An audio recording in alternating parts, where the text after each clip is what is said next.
ẹ wá fẹ́mi náà ní mọ́tò Pariolodo bẹ àwọn olólùfẹ́ ẹ̀. Bó tilẹ̀ jẹ́ pé ilé àkọ́kù tí n kò tí ì parí tán débi tí ọkàn mi ń fẹ́ ni mò ń gbé báyìí, inú mi ń dùn pé inú ilé ara mi ni mò ń gbé. Ohun kan ṣoṣo tí máa bẹ gbogbo ẹ̀yin olólùfẹ́ mi fún ni pé kẹ́ ẹ jọ̀ọ́ kẹ́ ẹ dáwó jọ fún mi kí n lè fi ra mọ́tò láti máa gùn káàkiri ìlú. Ọjọ́ ọ̀hún ti pẹ́ díẹ̀ báyìí tí èmi pàápàá ti wà nídìí iṣẹ́ tíátà. Mi ò tí ì dára mọ́tò rí nígbésí ayé mi, ẹsẹ̀ ni mo fi ń gbàlù kiri. Kò ṣẹ̀ṣẹ̀ dìgbà tí mo bá kú tán kẹ́ ẹ tó máa ṣèdárò mi, tàbí kẹ́ ẹ wá sọ pé ẹ fẹ́ máa ṣohun gidi kan láti máa fi ṣèrántí mi lọ́dọọdún. Ìgbà ara làábúra ni kẹ́ ẹ bá mi fọ̀rọ̀ mọ́tò tó ń jẹ mí níyà yìí ṣe. Èyí àtàwọn ọ̀rọ̀ míì lọ̀rọ̀ tó ń jáde lẹ́nu àgbà òṣèré tíátà ní Ṣọlá Ọláònípẹ̀kun, ẹni táwọn èèyàn mọ̀ sí Pariolodo nínú àwọn fíìmù àgbéléwò gbogbo tó ń jáde lórílẹ̀‐èdè wa. Òdú ni Pariolodo, kì í ṣàìmọ̀fólóko, pàápàá jùlọ àwọn tó mọ ipa pàtàkì tó kó nínú fíìmù àgbéléwò kan báyìí tí ọ̀gbẹ́ni Thompson àti Dẹ̀yìndé gbé jáde lọ́pọ̀ ọdún sẹ́yìn. Látìgbà náà sì ni Pariolodo ti ń kópa dáadáa nínú àwọn fíìmù àgbéléwò gbogbo.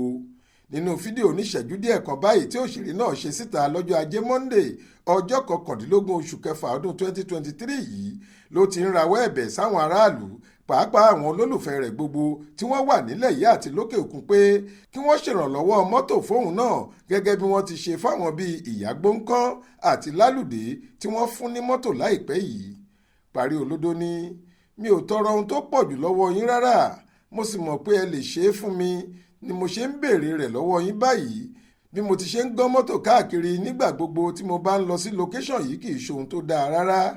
Ọ̀pọ̀ òde eré ló yẹ kí n máa lọ, ṣùgbọ́n tí mi ò kí ń lè lọ nígbà tí mi ò ní ohun ìrìnsẹ̀. Ọjọ́ kan tiẹ̀ wà tó jẹ́ pé èmi ni mo lọ ṣe abólóde fẹ́ lójú tí wọ́n ń pè ní MC lóde pàtàkì kan. Àgbà olórin ní Pasuma ló wá ṣeré lọ́jọ́ náà. Gbàrà tó parí eré tán ló ti kó sínú mọ́tò rẹ̀ tó sì sá lọ. Níbi tí èmi sì dúró sí tí mo ti ń wá mọ́tò tí máa wọ̀ padà lọ sílé làwọn tọ́ọ̀gì kan ti ya bò mí. Wọ́n gbọ̀n mí wò yẹ́bẹ́yẹ́bẹ́. Nígbà tí wọ́n rí i pé kò sówó kankan lápò mi tí màá fún wọn ni wọ́n bẹ̀rẹ̀ sí sọ̀kò ọ̀rọ̀ sí mi. Ojú gbà mí tì lọ́jọ́ náà lọ́hùn-ún, inú mi kò sì dùn rárá sí bí wọ́n ṣe yẹ̀yẹ́ mi níta gbangba. Fún ìdí èyí, Pariolodo ní káwọn ojúlówó olólùfẹ́ rẹ̀ dìde ìrànlọ́wọ́ fóun náà láti ra mọ́tò tóun á máa gùn báyìí. Òun ni bí wọ́n bá lè ṣe léyìí fóun, inú òun yóò dùn gidi ni. Bákan náà ló gbàdúrà gidi fáwọn olólùfẹ́ rẹ̀ gbogbo pé níbi tí wọn yóò ti mú owó ọ̀hún jáde láti fi ra mọ́tò náà, Olúwa máa fi ọ̀pọ̀ rọ́pò fún wọn láìpẹ́ ọjọ́.